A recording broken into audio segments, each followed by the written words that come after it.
Hello， 大家好。这礼拜呢，阿猫他出国玩了，所以我们没有上影片。但我这礼拜有一个非常有趣的经验，是我人生的第一次打工，然后还用我的工资换了这只超级浮夸的熊回来。所以接下来会趁我晚餐的时间呢，跟大家分享一下我这一次的打工经验。那如果不习惯一边看人家吃东西一边播影片的人呢，就赶快关掉哦。好，为什么我从小没有打过工？有几个原因。第一个原因就是家里有提供足够的生活费，然后我自己唯一最大的开销，除了学才艺之外，就是买书。其他像是比较贵的手机、电脑啊，基本上买来都用蛮久的，不会想要去换新的，所以没有很大的动力想要赚额外的零用钱去买这些东西。我很喜欢用好东西，但是不见得是贵的东西，也不会特别喜欢换新的。穿搭的话，我喜欢买特别的东西，但对名牌不会特别感兴趣。如果它很好看，又正好是名牌，那也许会想要买。但如果它是名牌，但我个人觉得不好看的话，我是绝对不会买的。跳蚤市场或是一般的市场搜到的宝，我反而很感兴趣。所以简单说，就是我还蛮喜欢买好的、特别的东西，但却不见得是贵的东西。因此没有特别想要去赚零用钱。唯一真正尝试过的打工是当家教，我尝试要教别人国文，但很快我就发现自己并没有那方面的天赋，因为我不知道怎么教别人。我小时候虽然有上过作文班，但老师是用很特别的方式教我们的，他每次都会自己说故事给我们听，然后从听故事的过程当中去发掘写文章的乐趣。所以今天换成我要自己教别人的时候，只是把教科书拿出来指导一个人，我觉得非常的困难，非常佩服那些补教老师们。那也就尝试那么个一次就没有继续了。这礼拜台南创造力自由班的学生们，因为讲师正好要去演讲，所以临时找不到人，那我可不可以去代课呢？哇，这时候我就觉得，这该不会是宇宙给我的机会吧？我们都说吸引力法则里面，不管是好的机会还是坏的事件，根本上都是由我们自己吸引而来的。所以当有这个很特别的机会掉到我面前时，我好像应该要抓住它。虽然还是有挣扎一下，因为我并没有足够的时间准备教程，我也没有跟这么小的小朋友相处这么久的经验，老实说，所以有点担心自己会不会上不好。最后我还是跳上了高铁去了台南。我先说，我觉得这真的是一个很棒的决定。我也觉得勇于跨出那么一步，虽然也许只是小小的成就，但我自己觉得收获很多。其实我一开始的想法很单纯，我只是想说我可以好好的用 Canva 的素材来教大家做一个简单的影片。殊不知这些小朋友们都太厉害，他们其实非常多人都在学校电脑课就上过 Canva， 而且已经有使用它制作简报、影片等等的经验，甚至还有些小朋友有了自己的 YouTube 频道。幸好我不是只有这一招。我这礼拜呢，其实正好老板指派了一个作业，请我制作一个英文的影片介绍我们课。那这也是我第一次正式使用 Audio AI 配英文的旁白。当我发现小朋友们都已经对 Canva 这么熟悉之后，我就决定教他们用 Good Tape 把语音档转成文字，再用 Audio AI 来配这个旁白，最后用 Filmora 把影片剪出来。那这样就哇，他们应该就不会无聊了吧？幸好最后成果还算好，但后来我才发现，教什么根本不是这堂课最大的困难。以前我小时候的资优班是集中式的，大家就是考进来就集中在一个班，然后一起上所有的课。但现在的资优生，他们通过考试之后，他们还是分散在各个普通班的班级，然后只有上某些特殊的课程的时候才会集中到一起。他们不仅年龄不同，对软体的熟悉程度不同，也来自不同学校。其实我从来都不觉得自己是什么资优生，因为我小时候在资优班的时候，哇，跟那些真正的天才们比起来，简直就是天与地的差别。但是我起码因为这样对资优生的习性有一定的了解。上课的内容如果他们不感兴趣的话，他们很容易觉得无聊，然后就会开始自己做自己的事，搞怪，或者是干扰其他同学上课。很硬性的制止他们，往往会收到反效果。所以当我发现有些小朋友跑去打游戏的时候，我的反应并不是叫他们把游戏关掉，而是透过聊天的方式了解他们，为什么会喜欢玩这个游戏？你擅长什么部分？再试图把他们引导回我今天要教的主题上。比如说有个小朋友在打僵尸电玩，然后你就看到僵尸以各种不同的形态跟表情在那边蹦蹦跳跳，我就请他找一只他最喜欢的僵尸，被打得满头包的，请他把它截图下来，用软体进行去背之后呢，再用自定动画的方式叫他去做出像游戏里面那样僵尸跳跃的样子。这么一来，他至少就要学会几个技巧：萤幕的截图、去除背景以及自定动画。因为僵尸的跳跃其实并不是我们一般制式化的动画能够模拟的，所以他就把注意力全部放回了我们希望他学习的部分。那他隔壁的同学其实也在偷偷玩线上游戏，但看到我非但没有骂他同学，还跟他讨论得这么开心。在我第二次走过他们身后的时候，他就没有非常惊慌的要把那个电玩的画面关掉了，反而在我向他了解，你为什么喜欢玩这个游戏啊？这哪里好玩啊？你擅长什么的时候，他就很大方的跟我分享，没有把他的心房关起来。跟他聊天之后，我才发现他是一个非常喜欢奇幻小说的孩子，最喜欢的作品是波西·杰克森。不过爸爸妈妈跟他讲说，奇幻小说是没有用的东西，所以他每次看小说都会被念。那我也透过这个机会鼓励他说，不会啊，我自己从小到大也看了很多奇幻小说，我的很多人生价值观就是来自于漫画、小说这些东西。而且波西·杰克森是一部好作品，他甚至还拍成了电影。那你要不要试着先 Google 一张电影海报，试图营造出那种电影的氛围呢？原本他前面1个小时都完全不知道自己要做什么主题，就突然有了目标，然后还自己去研究该怎么让人物拿着3叉戟。在下一次我在经过他背后的时候，我就说，你看这个海报上面还有闪电，你要不要自己帮他做一下闪电的动画？还有一个小朋友，我问他有没有什么爱好啊、兴趣啊、喜欢吃什么啊、喜欢的动漫人物啊，一律回答没有，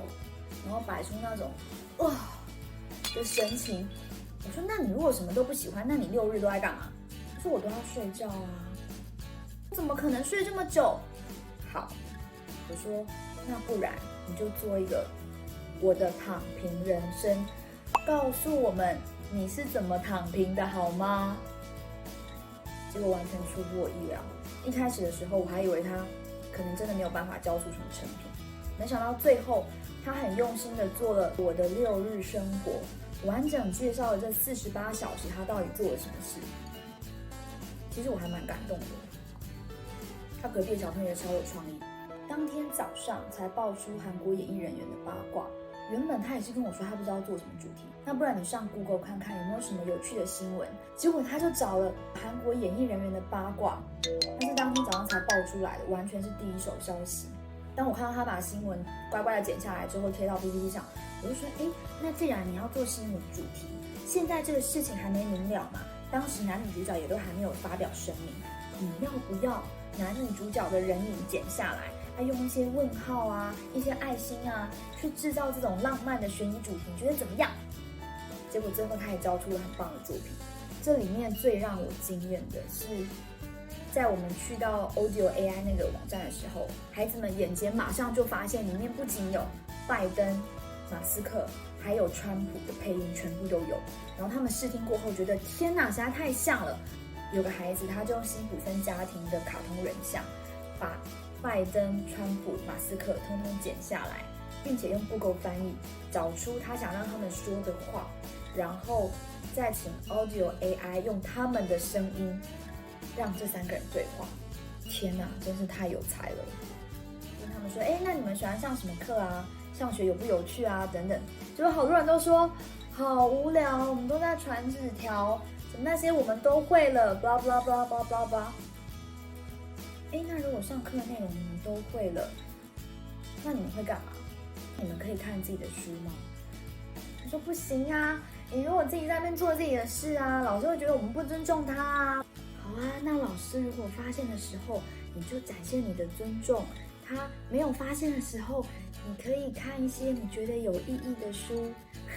这样时间才不会浪费掉。其实资优生的程度有时候真的会远超乎我们的想象，所以让他们用他们自己的方式自我学习，比起打混母语其实是更好的方式，更充实的去应用这段时间，也不会打扰到其他想认真上课的同学。在跟孩子聊天的过程当中，有小朋友跟我说，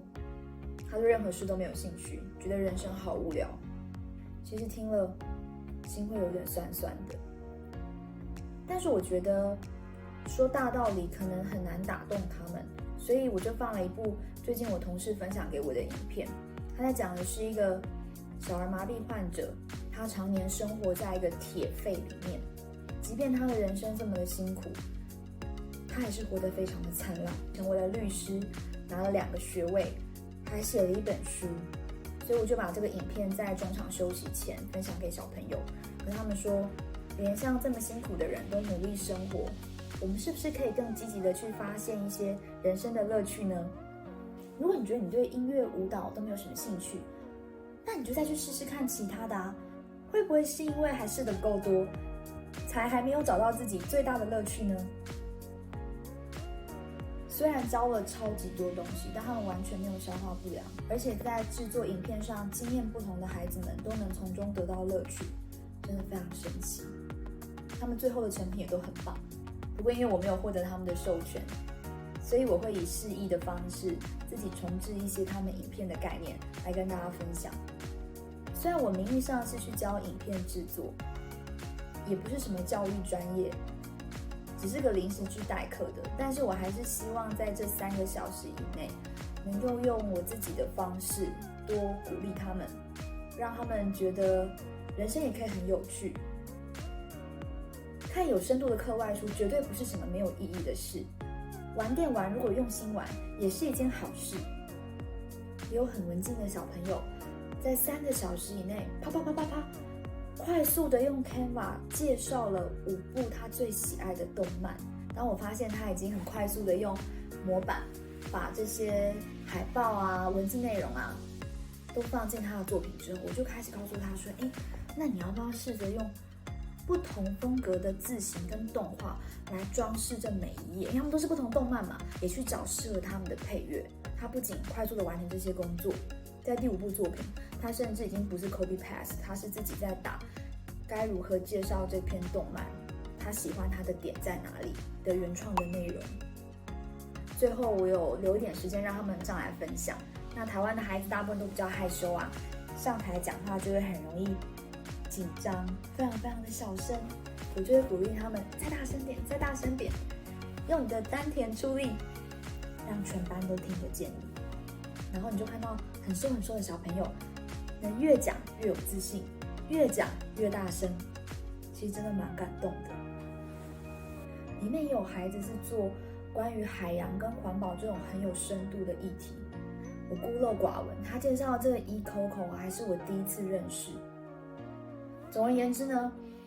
大开眼界，他们的程度超乎我的预期，然后学习力非常的强，反应很快。这里面当然也有小朋友从头到尾都在做自己的事，但我并没有强制要求他一定要分享影片的制作，因为显然他已经非常的有经验，